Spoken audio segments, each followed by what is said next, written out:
काशी के हमरे परिवार के लोगन से मिले का अवसर मिलल है।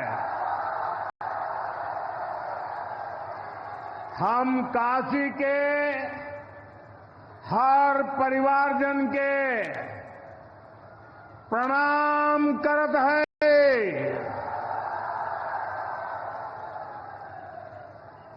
यूपी के मुख्यमंत्री योगी आदित्यनाथ जी, डिप्टी सीएम केशव प्रसाद मौर्य जी, ब्रजेश पाठक जी,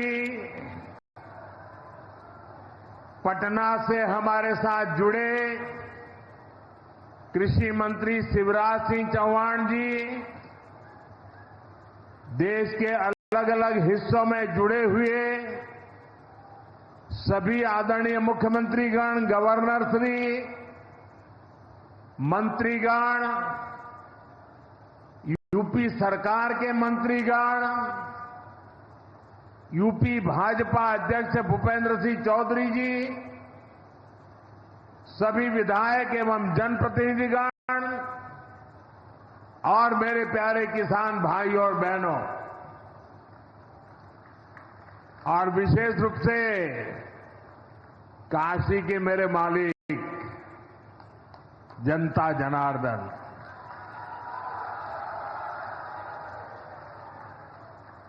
आज हम काशी से देश भर के लाखों किसानों से जुड़े हुए हैं। सावन का महीना हो, काशी जैसा पवित्र स्थान हो और देश के किसानों के साथ जुड़ने का अवसर हो, इससे बड़ा सौभाग्य क्या हो सकता है।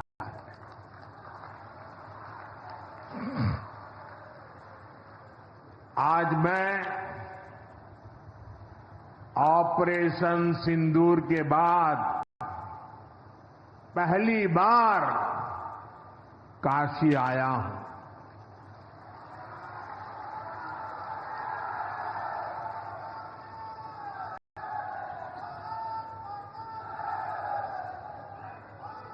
जब 22 अप्रैल को पहलगाम में आतंकी हमला हुआ था, 26 निर्दोष लोगों की इतनी बेरहमी से हत्या कर दी गई। उनके परिवार की पीड़ा, उन बच्चों का दुख, उन बेटियों की वेदना, मेरा हृदय बहुत तकलीफ से भर गया था। तब मैं बाबा विश्वनाथ से यही मना रहा था कि सभी पीड़ित परिवारों को ये दुख सहने की हिम्मत दे। काशी के मेरे मालिकों, मैंने अपनी बेटियों के सिंदूर का बदला लेने का जो वचन दिया था,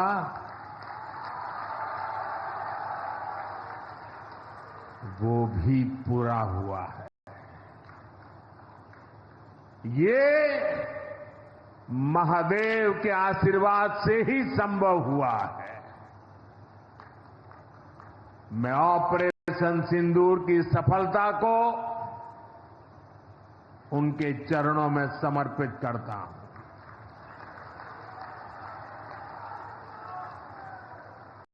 साथियों,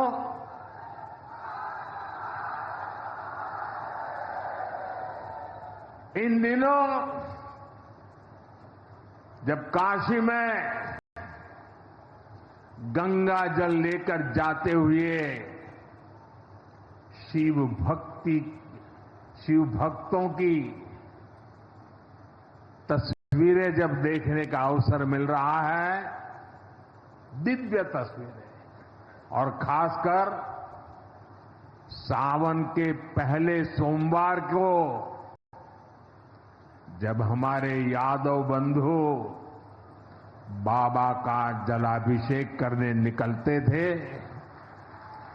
गौरी केदारेश्वर से कंधे पर गंगा जल लेकर यादव बंधुओं का समूह, कितना मनोरम दृश्य होता है।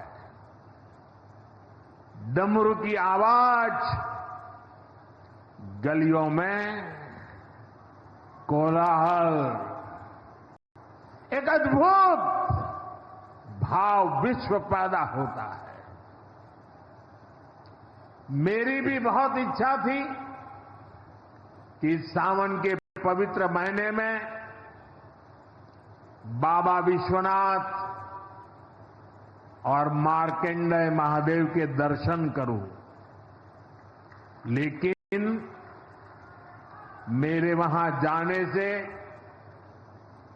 महादेव के भक्तों को असुविधा न हो, उनके दर्शन में बाधा न पड़े, इसलिए मैं आज यहीं से भोलेनाथ और मां गंगा को प्रणाम कर रहा हूं।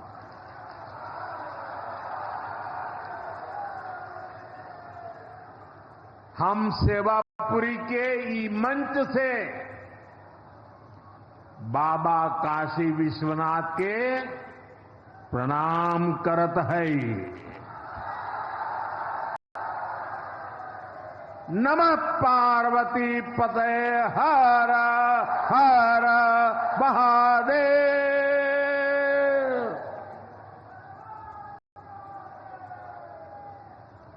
साथियों, कुछ दिनों पहले मैं तमिलनाडु में था। मैं वहां 1000 साल पुराने एक ऐतिहासिक मंदिर गया था, गंगईकोंडा चोलापुरम मंदिर। ये मंदिर देश की शैव परंपरा का एक प्राचीन केंद्र है। ये मंदिर हमारे देश के महान और प्रसिद्ध महान राजा राजेंद्र चोल ने बनवाया था। राजेंद्र चोल ने उत्तर भारत से गंगा जल मंगवाकर उत्तर को दक्षिण से जोड़ा था। 1000 साल पहले अपनी शिव भक्ति और शैव परंपरा के जरिए राजेंद्र चोल ने एक भारत श्रेष्ठ भारत का उद्घोष किया। आज काशी तमिल संगमम जैसे प्रयासों के जरिए हम उसे आगे बढ़ाने का एक नम्र प्रयास कर रहे हैं। और मैं जब अभी गंगईकोंडा चोलापुरम गया तो मेरे लिए बहुत संतोष की बात है कि 1000 साल बाद आपके आशीर्वाद से मैं भी गंगा जल लेकर वहां गया था। मां गंगा के आशीर्वाद से बहुत ही पवित्र माहौल में वहां पूजा संपन्न हुई। गंगा जल से वहां जलाभिषेक करने का सौभाग्य प्राप्त हुआ। साथियों, जीवन में ऐसे अवसर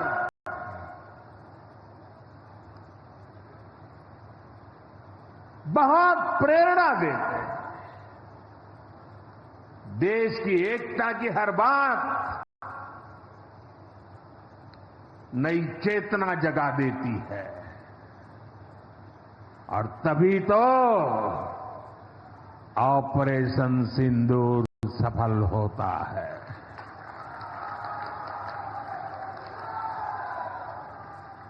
$140 करोड़ देशवासियों की एकता ऑपरेशन सिंदूर की ताकत बन जाती है। साथियों, ऑपरेशन सिंदूर जवानों के पराक्रम का वो पल और आज किसानों को प्रणाम करने का अवसर। आज यहां एक विराट किसान उत्सव का आयोजन हो रहा है। देश के 10 करोड़ किसान भाइयों बहनों के खातों में 21,000 करोड़ रुपए पीएम किसान सम्मान निधि के रूप में भेजे गए हैं। और जब काशी से धन जाता है ना, वो तो अपने आप प्रसाद बन जाता है।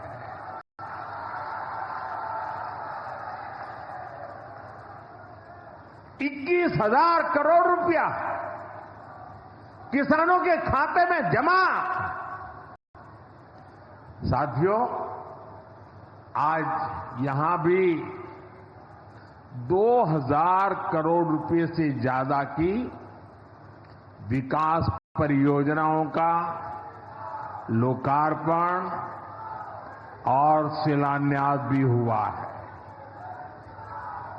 बाबा के आशीर्वाद से काशी में विकास की अविरल धारा मां गंगा के साथ साथ आगे बढ़ रही है। मैं आप सभी को, देश के किसानों को बहुत बहुत बधाई देता हूं। अभी कुछ ही दिन पहले काशी में सांसद टूरिस्ट गाइड प्रतियोगिता भी आयोजित की गई थी। यानी स्पर्धा के द्वारा स्किल डेवलपमेंट, स्वयं प्रयास से स्किल डेवलपमेंट, उसके अनेक प्रयोग आज काशी की भूमि में हो रहे हैं। आने वाले दिनों में काशी सांसद फोटोग्राफी प्रतियोगिता, सांसद रोजगार मेला समेत कई और आयोजन भी होने वाले हैं। मैं यहां सरकार के सभी मुलाजिमों को, सरकार के सभी अधिकारियों को भी सार्वजनिक रूप से बहुत बहुत बधाई देता हूं, ताकि वे जनभागीदारी से युवा पीढ़ी को जोड़ करके ऐसे अद्भुत कार्यक्रमों की रचना करते हैं और सफलतापूर्वक उसको आगे बढ़ाते हैं। इस काम में जुड़े हुए सभी अधिकारी भी बहुत बहुत बधाई के पात्र हैं।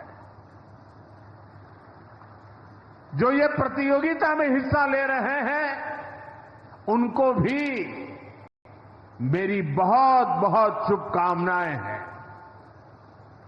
साथियों, हमारी सरकार निरंतर किसानों की खुशहाली के लिए काम कर रही है। पहले की सरकारों में किसानों के नाम पर हुई एक घोषणा भी पूरी होना मुश्किल होता था। लेकिन भाजपा सरकार जो कहती है वो करके दिखाती है। आज पीएम किसान सम्मान निधि सरकार के पक्के इरादों का उदाहरण बन चुकी है। भाइयों बहनों, आपको याद होगा 2019 में जब पीएम किसान सम्मान निधि शुरू हुई थी, तब सपा, कांग्रेस जैसे विकास विरोधी लोग, विकास विरोधी दल कैसी कैसी अफवाहें फैला रहे थे, लोगों को गुमराह कर रहे थे, किसानों को उलझन में डालते थे। कोई कहता था मोदी भले योजना लाया, लेकिन 2019 का चुनाव जाएगा ये सब बंद हो जाएगा। इतना ही नहीं, मोदी ने जो पैसा अभी जमा किया है ना, वो भी वापस निकाल देगा। कैसा झूठ बोलते हैं। और यही देश का दुर्भाग्य है कि निराशा की गर्त में डूबा हुआ विरोधी मानसिकता वाले लोग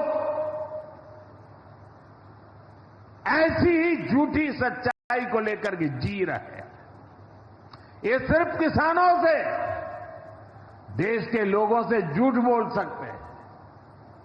आप मुझे बताइए, क्या इतने वर्षों में कभी एक भी किस्त बंद हुई क्या?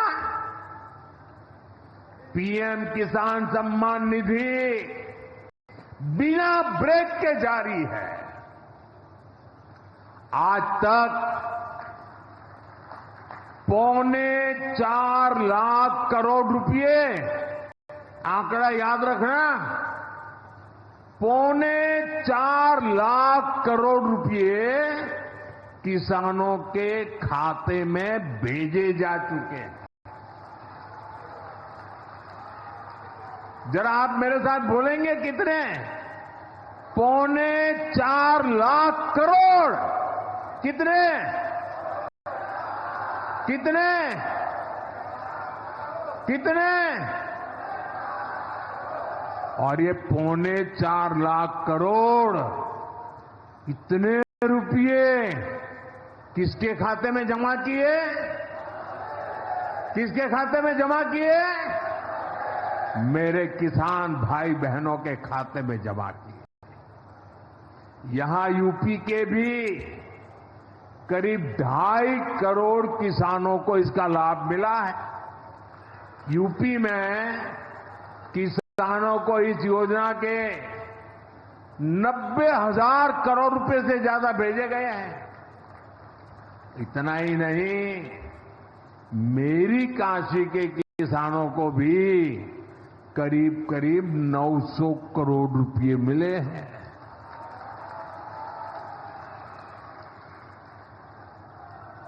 आपने ऐसा सांसद चुना कि आपके खाते में 900 करोड़ रुपया आया है। और इससे बड़ी बात, बिना किसी कट कमीशन के, कोई बिचौलिया नहीं, कोई कट नहीं, कोई कमीशन नहीं, कोई पैसे की हेरा फेरी नहीं, सीधे ये पैसे किसानों के खाते में पहुंचे हैं।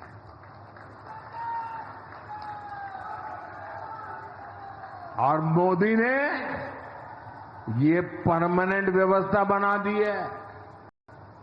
ना लीकेज होगी, न गरीब का हक छीना जाएगा।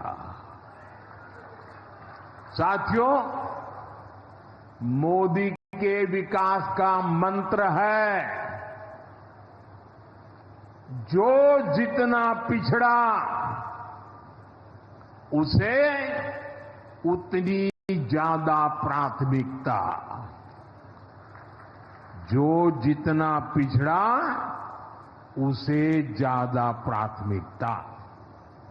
इस महीने केंद्र सरकार ने एक और बड़ी योजना को मंजूरी दी है। इसका नाम है प्रधानमंत्री धन धान्य कृषि योजना। इस योजना पर 24,000 करोड़ रुपए किसानों के कल्याण के लिए, कृषि व्यवस्था के लिए, कृषि विकास के लिए 24,000 करोड़ रुपए खर्च किए जाए। देश के ऐसे जिले जो पिछली सरकारों की गलत नीतियों के कारण विकास की राह में पिछड़ गए, पिछड़े रह गए, जो कृषि उत्पादन भी कम हो रहा है, जहां किसानों की आमदनी भी कम है, अरे कोई पूछने वाला नहीं था, उन जिलों पर प्रधानमंत्री धन धान्य कृषि योजना का फोकस होगा। इससे यूपी के भी लाखों किसानों को फायदा होगा। साथियों, किसानों के जीवन में बदलाव के लिए, उनकी आय बढ़ाने के लिए, खेती पर होने वाला खर्च कम करने के लिए एनडीए सरकार पूरी शक्ति से काम कर रही है, पूरी ताकत लगा रही है। हम बीज से बाजार तक किसानों के साथ खड़े हैं। खेतों तक पानी पहुंचे, इसके लिए देश में लाखों करोड़ रुपए की सिंचाई योजना चलाई जा रही है। साथियों, किसानों के सामने एक बड़ी चुनौती मौसम की होती रही है। कभी ज्यादा बारिश हो गई, कभी ओला गिर गया, पाला पड़ गया। किसानों को इससे सुरक्षा देने के लिए पीएम फसल बीमा योजना शुरू हुई। इस योजना के तहत, यह आंकड़ा भी याद रखिए, इस बीमा योजना के तहत अब तक 2.25 लाख करोड़ रुपए, 2.25 लाख करोड़ रुपए से ज्यादा का क्लेम किसानों को दिया जा चुका है। बीमा के माध्यम से 2.25 लाख करोड़ रुपया, कितना बताएंगे? कितना? 2.25 लाख करोड़ रुपया। साथियों, हमारी सरकार यह भी सुनिश्चित कर रही है कि आपको आपकी फसल की सही कीमत मिले। इसके लिए फसलों की एमएसपी में रिकॉर्ड वृद्धि हुई है। धान और गेहूं जैसी प्रमुख फसलों की एमएसपी भी बढ़ाई गई है। आपकी उपज सुरक्षित रहे, इसलिए सरकार देश में हजारों नए गोदाम भी बनवा रही है। भाइयों बहनों, हमारा जोर कृषि अर्थव्यवस्था में महिलाओं की भागीदारी बढ़ाने पर भी है। हम लखपति दीदी अभियान चला रहे हैं। हमारा लक्ष्य देश में 3 करोड़ लखपति दीदी बनाने का है। 3 करोड़ लखपति दीदी। ये सपा वाले तो ये आंकड़ा सुनकर के ही साइकिल लेके भाग जाएंगे। अब तक 1.5 करोड़ से ज्यादा लखपति दीदी भी बन चुकी है। 3 करोड़ का लक्ष्य में से आधा काम पूरा कर लिया। 1.5 करोड़ गांव में काम करने वाली गरीब परिवार की, किसान परिवार की हमारी बहनें, 1.5 करोड़ बहनें लखपति दीदी बन जाए, ये बहुत बड़ा काम हो रहा है। सरकार के ड्रोन दीदी अभियान ने भी लाखों बहनों की आय बढ़ाई है। साथियों, हमारी सरकार कृषि से जुड़ी आधुनिक रिसर्च को खेतों तक पहुंचाने में भी जुटी है। इसके लिए मई और जून के महीने में खास तौर पर विकसित कृषि संकल्प अभियान चलाया गया। लैब से लैंड के मंत्र के साथ 1.25 करोड़ से अधिक किसानों से सीधा संवाद किया गया। हमारे देश में माना गया है और यह व्यवस्था भी है कि कृषि ये राज्य का विषय है और सही भी है, लेकिन उसके बावजूद भी भारत सरकार को लगा, एनडीए सरकार को लगा, मोदी सरकार को लगा कि भले विषय राज्य का हो, राज्य करे, कर पाए न कर पाए, बहुत से राज्य जो नहीं कर पाते हैं, तो हमने तय किया कि हम खुद भी कुछ करेंगे और करोड़ों किसानों के साथ सीधा संवाद किया। साथियों, केंद्र सरकार की योजनाओं का लाभ आप सभी तक निरंतर पहुंचता रहे, इस दिशा में आज मुझे आपके साथ एक अहम जानकारी साझा करनी है और उसमें मुझे आपकी मदद भी चाहिए। यहां बैठे हुए लोगों की भी मदद चाहिए। आपको पता है, जनधन योजना के तहत देश में 55 करोड़ गरीबों के बैंक खाते खोले गए। जिनको कभी बैंक का दरवाजा देखने का सौभाग्य नहीं मिला था, ऐसे 55 करोड़ लोगों के खाते ये मोदी को जब से आपने काम करने का अवसर दिया ना, मैं ये काम कर रहा था। 55 करोड़। अब इस योजना को हाल ही में 10 साल पूरे हुए हैं। अब बैंकिंग क्षेत्र का कुछ नियम है।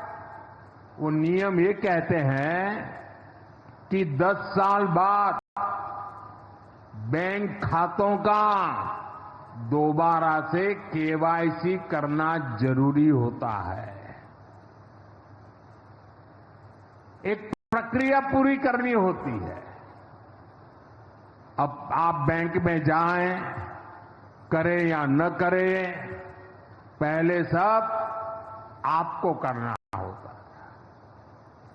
अब मैंने थोड़ा आपका भार कम करने का बीड़ा उठाया है, तो मैंने बैंक वालों से कहा कि लोग आए, केवाईसी करें, अच्छी बात है, हमें नागरिकों को हमेशा जागृत रखना चाहिए, लेकिन हम क्या एक अभियान चला सकते हैं?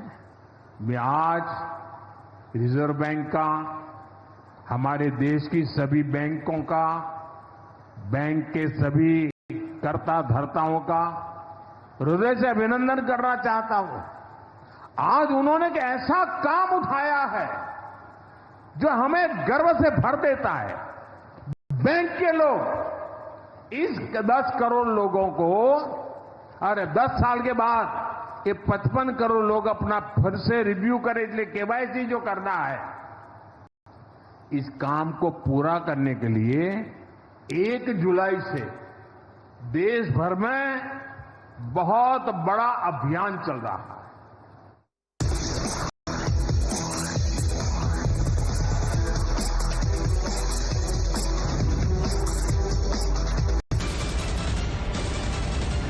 The biggest news break of the day. Exclusive that set the primetime agenda. Bringing you stories that matter. News breaks that shake up the system. Join us for the biggest revelation on Blueprint exclusive weekdays at 6 p.m. only on Times Now. I carve the news blueprint of the day. One that chases the news course of the day. A course that is defiant, relevant and persistent. I deliver the elusive truth and find justice. The stories here aren't just plain. They are a blueprint of what's explosive and exclusive. Watch Blueprint Exclusive every weekday at 6:30 p.m. only on Times Now. When power evades answers, when spin clouds the truth, one voice cuts through the noise.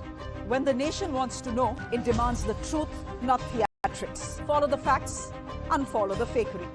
The nation wants to know. Weeknights at 7 p.m. only on Times Now.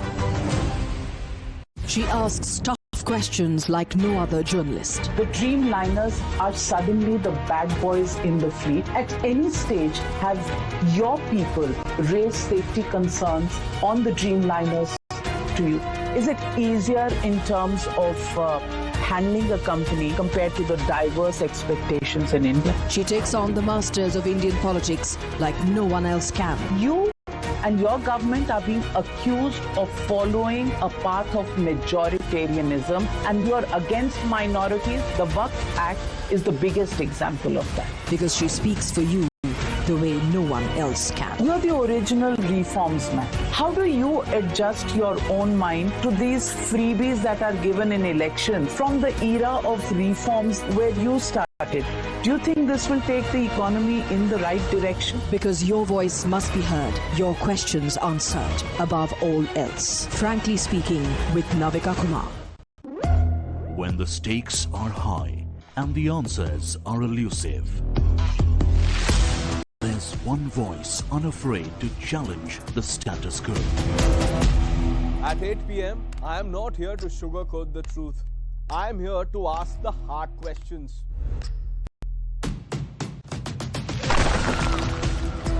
Because when others play it safe, I go straight to the heart of the matter.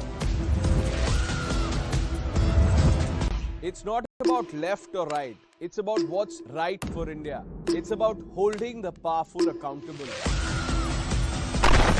India Upfront with Pranesh Roy. Weeknights at 8 p.m. only on Times Now. No spin, no compromise, just the truth. For over 30 years, my journalism has been relentless, fearless, and uncompromising. My stories have breached lofty ivory towers and brought down the high and mighty. And I won't stop. When the clock strikes 9, it is time for the news hour. Navika Kumar asks the legitimate question.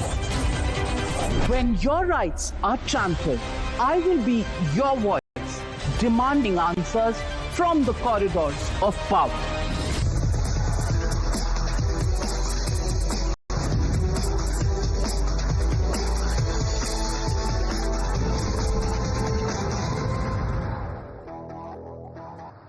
वो पाताल में भी नहीं बचेगा।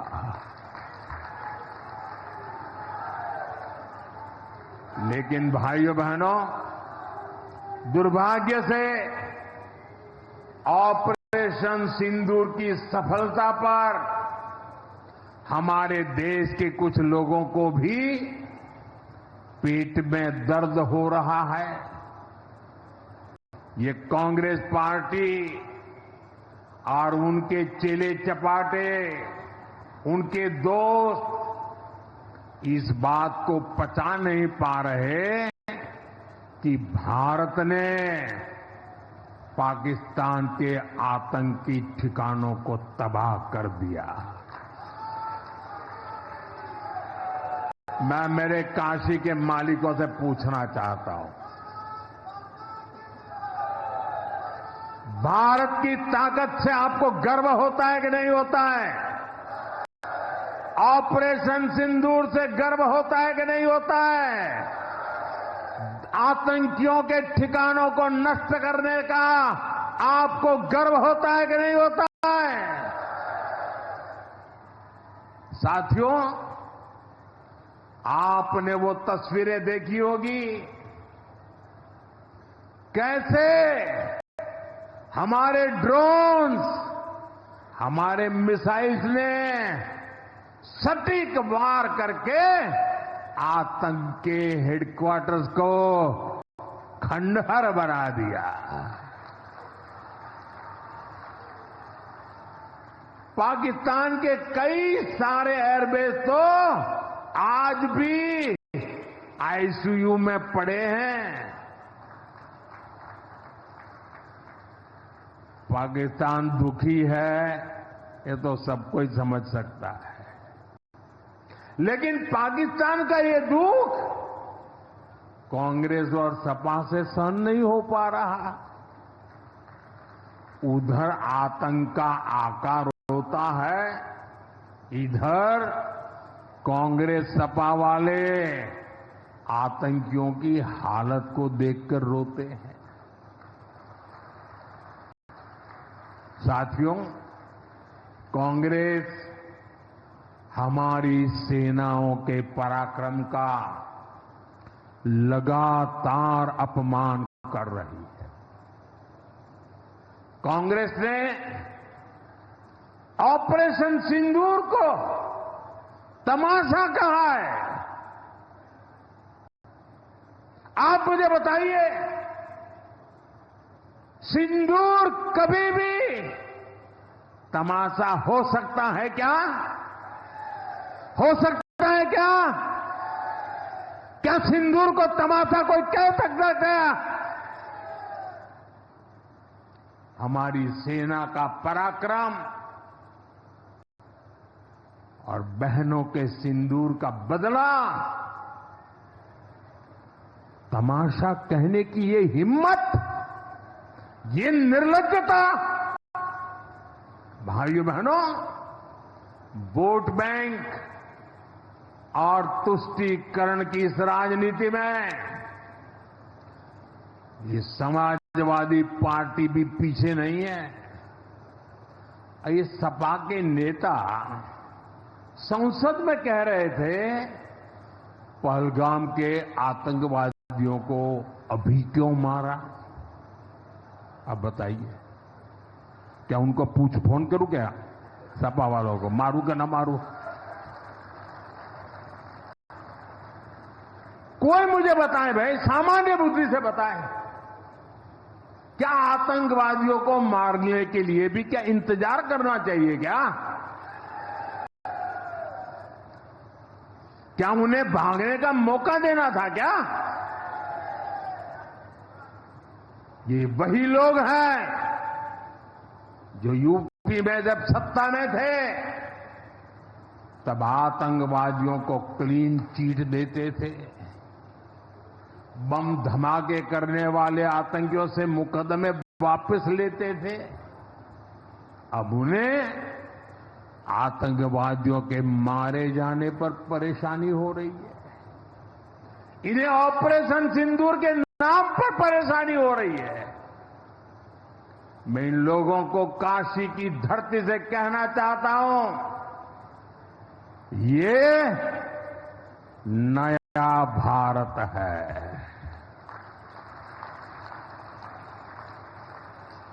ये नया भारत भोलेनाथ को भी पूजता है और देश के दुश्मनों के सामने काल भैरव भी बन जाता है।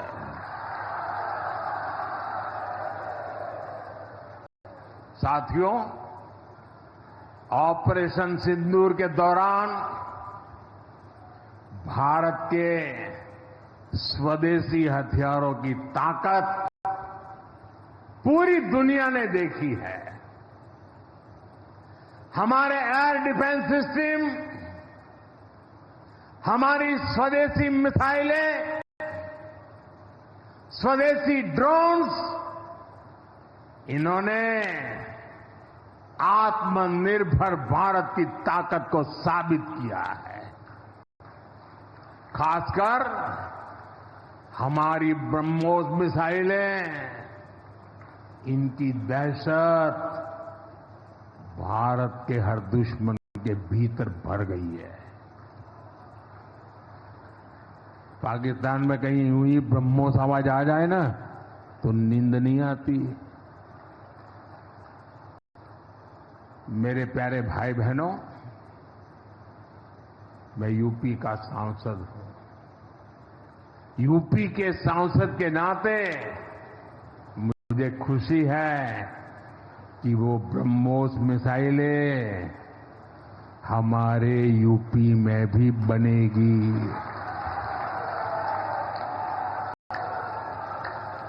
लखनऊ में ब्रह्मोस मिसाइल की मैन्युफैक्चरिंग शुरू हो रही है। यूपी डिफेंस कॉरिडोर में भी कई बड़ी डिफेंस कंपनियां अपने प्लांट लगा रही है। आने वाले समय में यूपी में बने हथियार, हिंदुस्तान के हर भाग में बने हथियार भारतीय सेनाओं की ताकत बनेंगे। मुझे साथियों बताइए, जब ये आत्मनिर्भर सैन्य शक्ति की बात सुनते हैं, आपको गर्व होता है कि नहीं होता है? जरा पूरी ताकत से हाथ ऊपर करके बताइए, आपको गर्व होता है कि नहीं होता है? गर्व होता है कि नहीं होता है? बोले हर हर महादेव। अगर पाकिस्तान ने फिर कोई पाप किया तो यूपी में बनी मिसाइलें आतंकियों को तबाह कर देगी। साथियों, आज यूपी इतनी तेज गति से औद्योगिक विकास कर रहा है। देश और दुनिया की बड़ी बड़ी कंपनियां यहां निवेश कर रही हैं। इसके पीछे भाजपा सरकार की विकासपरक नीतियों की बड़ी भूमिका है। सपा के समय में यूपी में अपराधी बेखौफ थे और निवेशक यहां आने से भी डरते थे, लेकिन भाजपा की सरकार में अपराधी में खौफ है और निवेशक यूपी के भविष्य में भरोसा देख रहे हैं। मैं विकास की इस रफ्तार के लिए यूपी सरकार को बधाई देता हूं। साथियों, मुझे संतोष है कि काशी में विकास का महायज्ञ लगातार जारी है।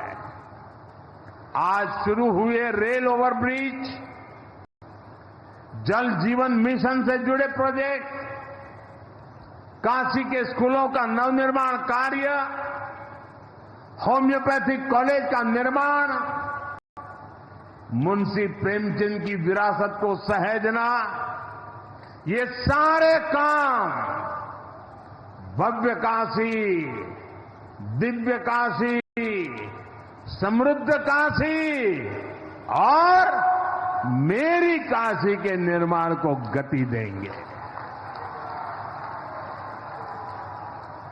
यहां सेवापुरी में आना भी सौभाग्य से ही होता है। ये मां कालका देवी की ड्योढ़ी है। मैं यहां से मां कालका के चरणों में वंदन करता हूं। मुझे खुशी है कि मां कालका धाम का हमारी सरकार ने सुंदरीकरण कर उसे और भव्य बना दिया है। मंदिर तक आना जाना भी आसान हो गया है। सेवापुरी का इतिहास क्रांति का इतिहास रहा है।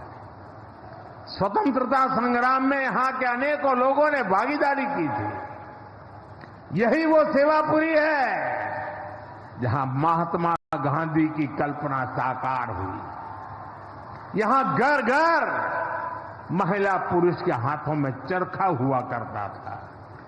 और सहयोग देखिए, अब चांदपुर से भदोई रोड जैसे प्रोजेक्ट से काशी के बुनकरों के साथ भदोही के बुनकर भी जुड़ रहे हैं। इसका लाभ बनारसी सिल्क के बुनकरों को भी होगा और भदोही के कारीगरों को भी होगा। साथियों, काशी बौद्धिक जनों की नगरी है।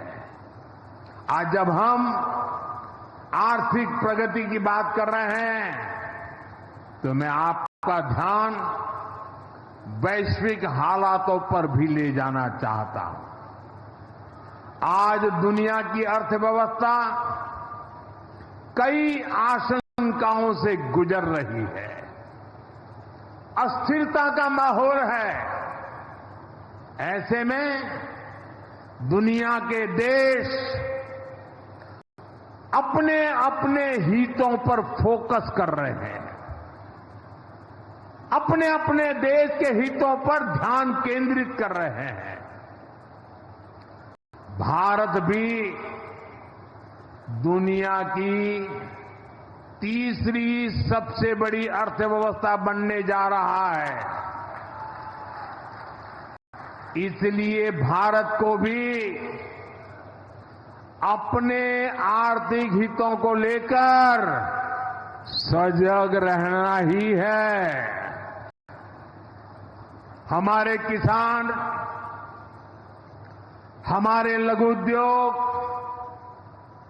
हमारे नौजवानों के रोजगार, इनका हित हमारे लिए सर्वोपरि है। सरकार इस दिशा में हर प्रयास कर रही है, लेकिन देश के नागरिक के रूप में भी हमारे कुछ दायित्व है। और ये बात सिर्फ मोदी नहीं, हिंदुस्तान के हर व्यक्ति ने दिन में हर पल बोलते रहना चाहिए, दूसरे को कहते रहना चाहिए। जो देश का भला चाहते हैं, जो देश को तीसरे नंबर की इकोनॉमी बनाना चाहते हैं, ऐसा कोई भी राजनीतिक दल हो, कोई भी राजनेता हो, उसने अपने संकोच को छोड़ करके देश हित में हर पल, हर बार, हर जगह देशवासियों के अंदर एक भाव जगाना होगा, और वो है हम स्वदेशी का संकल्प लें।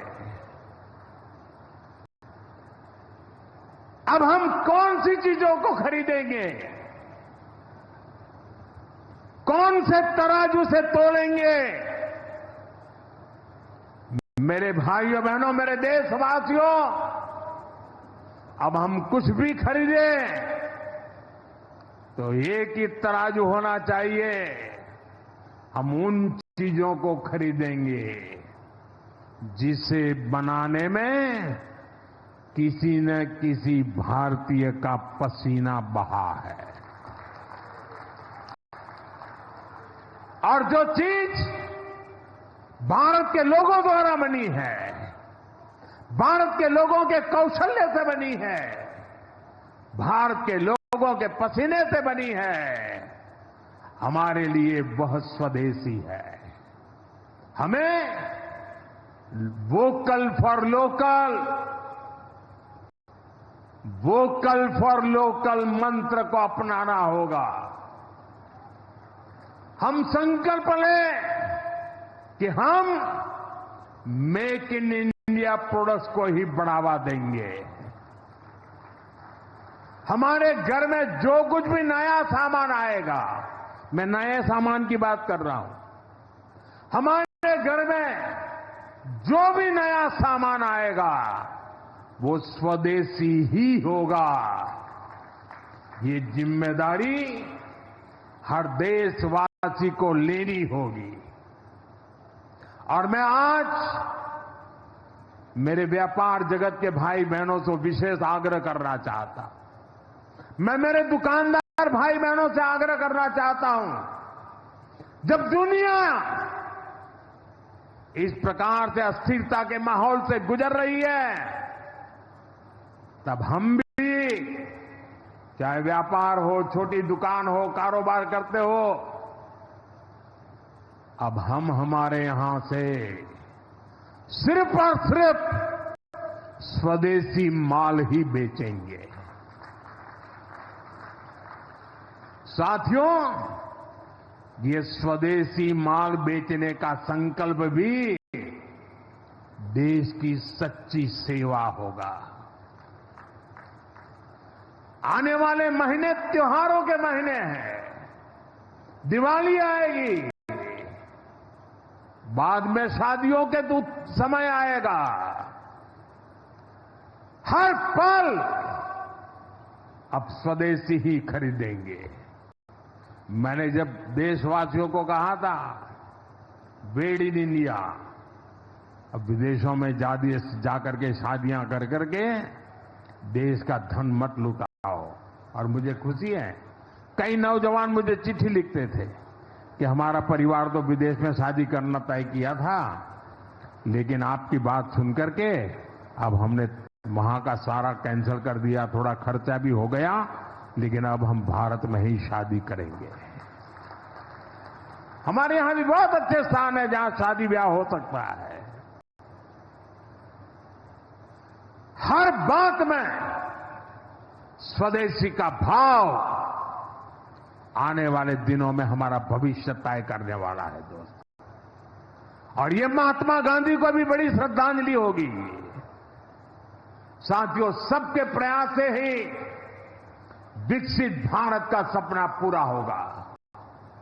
एक बार फिर आपको आज के विकास कार्यों की बहुत बहुत बधाई देता हूं और भविष्य में वोकल फॉर लोकल खरीदेंगे तो स्वदेशी खरीदेंगे, घर सजाएंगे तो स्वदेशी से सजाएंगे, जिंदगी बढ़ाएंगे तो स्वदेशी से बढ़ाएंगे। इस मंत्र को लेकर के चल पड़े। बहुत बहुत धन्यवाद। मेरे साथ बोले हर हर महादेव।